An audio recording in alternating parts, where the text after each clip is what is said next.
Blake Lively seemed convinced she would emerge from this saga untouchable, framed as a fearless Hollywood activist who had conquered the storm. But the moment the newest settlement details surfaced online, the mood shifted instantly. Of applause, the internet paused and asked a chilling question. What exactly is being celebrated? Within hours, the narrative her team had carefully built began to crack. The reaction wasn't just harsh. Shit was exhausted. People weren't raging anymore. They sounded drained, worn out by months of spin, glossy PR messaging, and the feeling. That reality was being rewritten while the world watched every step unfold in real time. Here's where the situation now stands. And this is where the tension really begins to build. A formal notice of settlement has been filed between Blake Lively and the Wayfarer parties. On the surface, headlines painted it as closure. But the second people stopped skimming and started reading the fine print, the tone changed dramatically.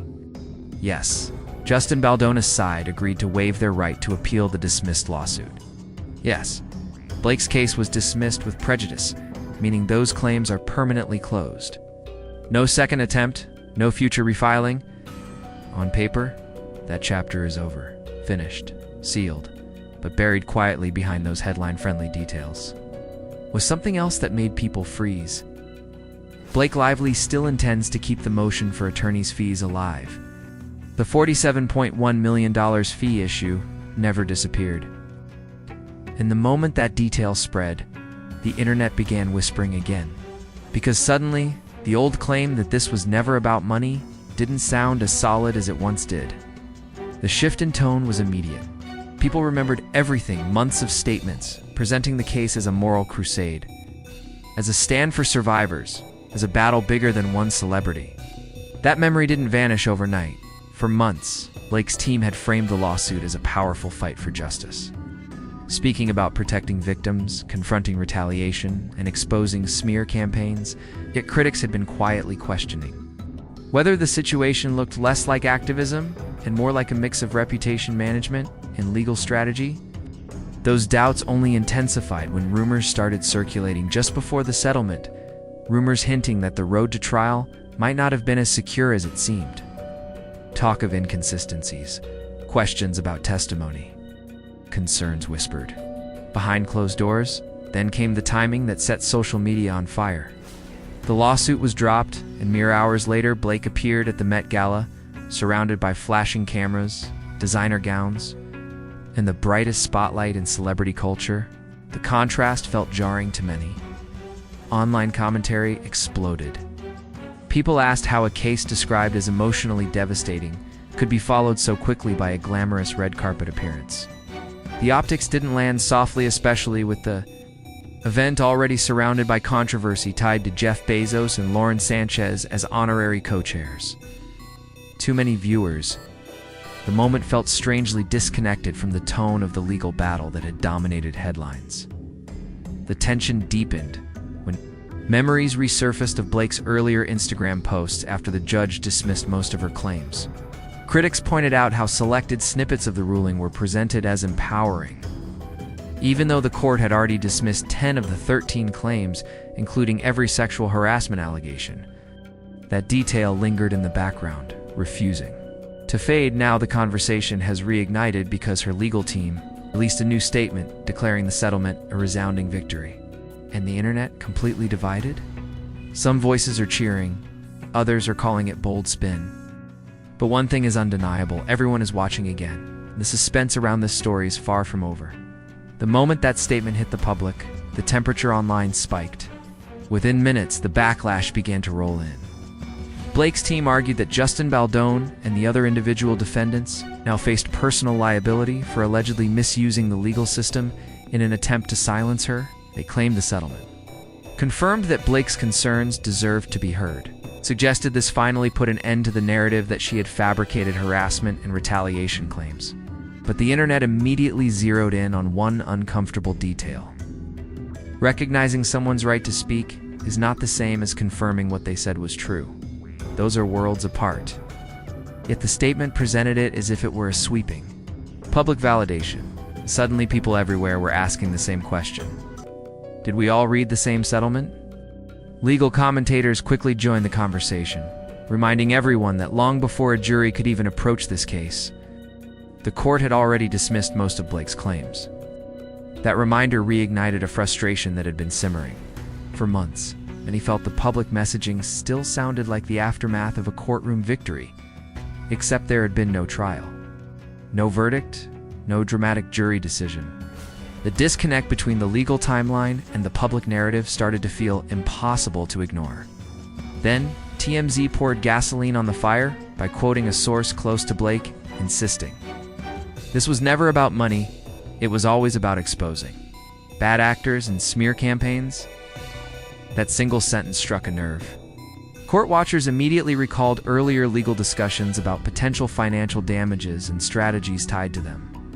The contradiction didn't go unnoticed. People began asking which version of the story they were supposed to believe, while Blake's team was delivering statements filled with emotion and triumph. Justin Baldoni's attorney, Brian Freedman, stepped forward with a response that felt entirely different in tone. Where one side sounded celebratory and theatrical, his statement came across as cold, precise, and final, like someone closing the door on a long, exhausting chapter. He didn't hesitate. He called the outcome a total victory for the Wayfarer parties. Not partial, not complicated. Total. He reminded the public of something crucial.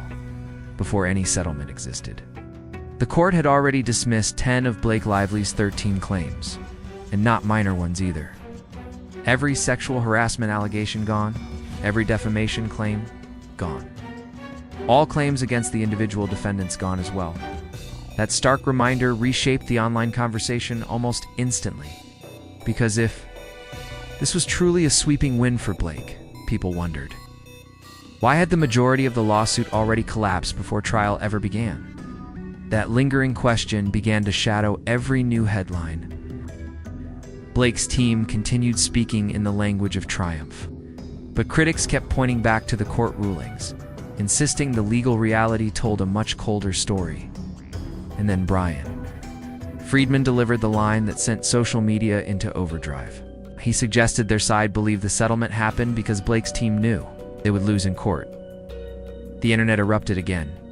Supporters pushed back, arguing that settlements happen for countless reasons and don't prove guilt or innocence. But critics looked at the timeline, the mounting pressure, the dismissed claims, the sudden resolution, and felt the tension. Building behind the scenes had finally reached its breaking point. After all, this case had stretched on for months, and the sense that something dramatic was always just around the corner never really faded. 18 months. That's how long this story has been echoing through headlines, interviews, and endless social media battles. For a year and a half, Blake Lively carefully shaped her public image as someone fighting for women without power or protection. She wasn't just presenting herself as an actress tangled in a lawsuit. She framed herself as a symbol, a voice standing against retaliation and abuse. That narrative became the backbone of everything. And then suddenly, the questions began. Creeping in, if this fight was truly about principle, why step away before the trial ever began? Why talk for months about facing a jury, about telling the full story in court, only to voluntarily drop the remaining claims before that moment arrived? Those questions didn't arrive all at once. They built slowly, like pressure rising beneath the surface. And whether someone supports Blake or not, the optics started to look complicated, messy, impossible to ignore. There's one thing the internet has always struggled to forgive. It's the feeling of being played. Audiences can handle mistakes. They can even handle chaos. But the moment people suspect they've been watching a performance instead of reality, the mood shifts overnight. And for many observers, public framing of this case began to feel exactly like that carefully staged, meticulously managed. Critics have spent months arguing that Blake's legal team leaned on laws and strategies that didn't fully align with her situation, possibly opening the door to larger financial leverage. So now every time the phrase, "this was never about money" appears, it's met with immediate skepticism, because the attorney fees motion still lingers in the background like unfinished business. A loose thread nobody can stop staring at, and that lingering thread has become one of today's biggest talking points. If the mission was purely justice and advocacy, why keep chasing that last piece of the case? Why leave the door slightly open? Those unanswered questions have fueled a wave of suspicion that refuses to fade. But the most emotional shift in the conversation isn't even centered on Blake anymore. It's about the ripple effect that people pulled into the storm without warning. Commentators, YouTubers, creators who simply covered the story suddenly found themselves referenced in legal filings and dragged into online speculation. That part rattled a lot of people. Several creators claimed Blake's team attempted to gather information tied to individuals discussing the lawsuit online. Supporters argue that could be standard legal strategy.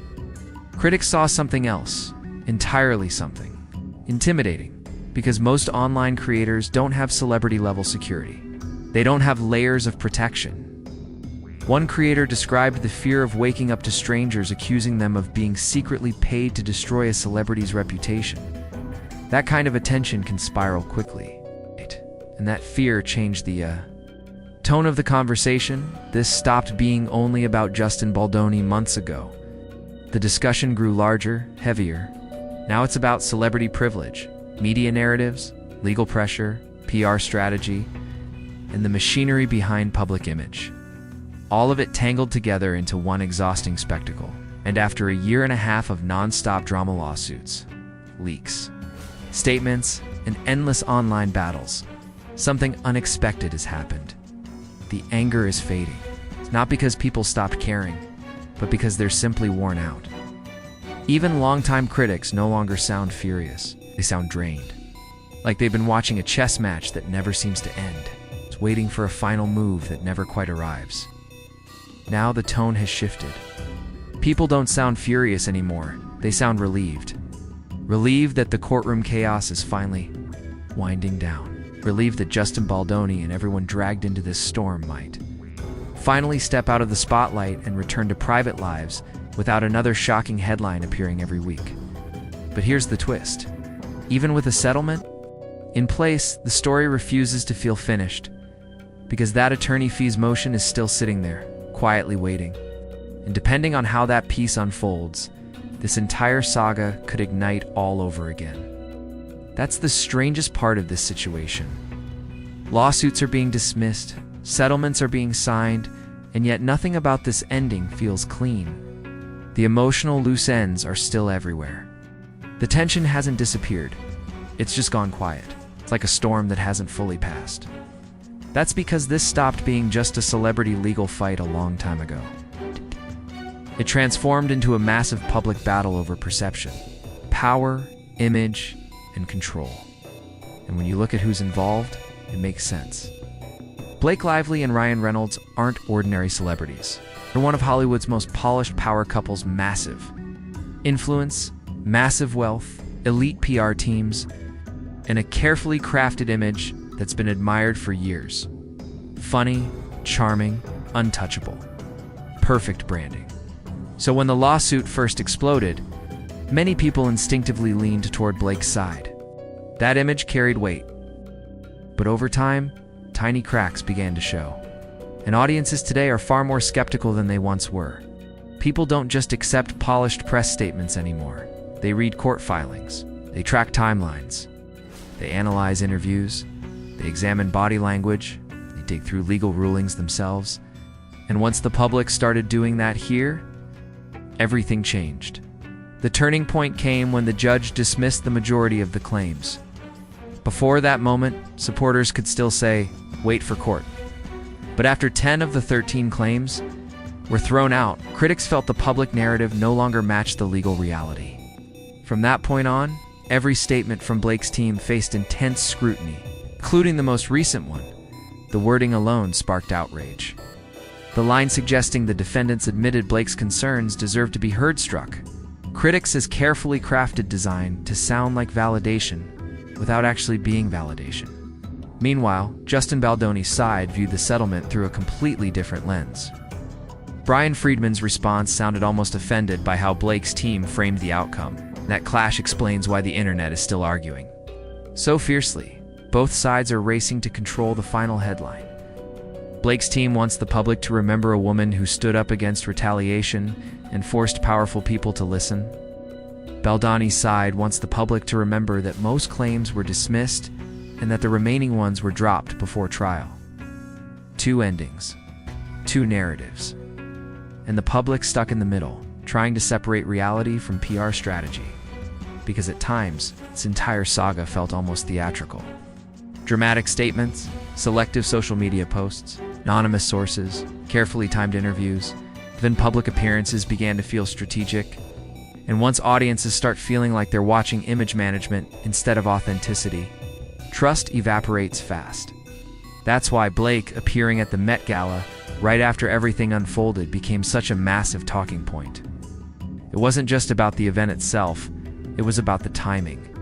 And the message people believed that timing sent to critics the moment carried symbolism that was impossible to ignore. It looked like someone stepping straight back into glittering celebrity life while still speaking, publicly as though she was carrying an overwhelming emotional battle. That contrast didn't sit well. The internet has a long memory when it comes to contradictions. People remember the speeches about protecting women without power. They remember the emotional tone, the activist language, the framing that positioned this case as something bigger than a legal dispute. So when the lawsuit suddenly faded into a quiet settlement instead of a dramatic courtroom showdown, the questions started pouring in. What was all of this really building toward? To be fair, settlements happen constantly in Hollywood. Major stars avoid trials all the time because they're unpredictable, exhausting, expensive, and risky for everyone involved. On its own, a settlement isn't shocking, but this case had been elevated into something far bigger than a routine dispute. The public expected a definitive ending, a moment of closure. Instead, what they received was confusion, dueling press releases, and a new battle over who actually won. And somehow, that ending felt incredibly Hollywood. Amid all the noise, Justin Baldoni himself remained unusually quiet. The loudest voices came from attorneys, sources, commentators, and online creators dissecting every development. Close to Baldoni's side have quietly hinted that everyone involved is emotionally drained and desperate for peace. After a year and a half of relentless headlines, that exhaustion makes sense, because no matter which side someone supports, the situation became deeply ugly. Careers were pulled into the spotlight. Reputations were tested. Fans turned on each other. Conspiracy theories spiraled. The emotional temperature around the case reached levels that felt genuinely unhealthy. Now, many commentators sound less angry and more reflective. Some creators, who spent months fiercely criticizing Blake Lively, admit they had to step back because the constant outrage became overwhelming. That shift feels telling. Feeding nonstop fury eventually drains the people fueling it, and so the story enters its uncertain aftermath. Blake will likely focus on rebuilding her public image. Reynolds will continue protecting the brand they've spent years cultivating. Justin Baldoni will probably try to move forward quietly after one of the most turbulent chapters of his career. Meanwhile, audiences will keep debating what really happened behind closed doors, because settlements rarely deliver the clear answers people crave. But one thing is undeniable. This lawsuit changed how many people see Blake Lively. He still has fans, influence,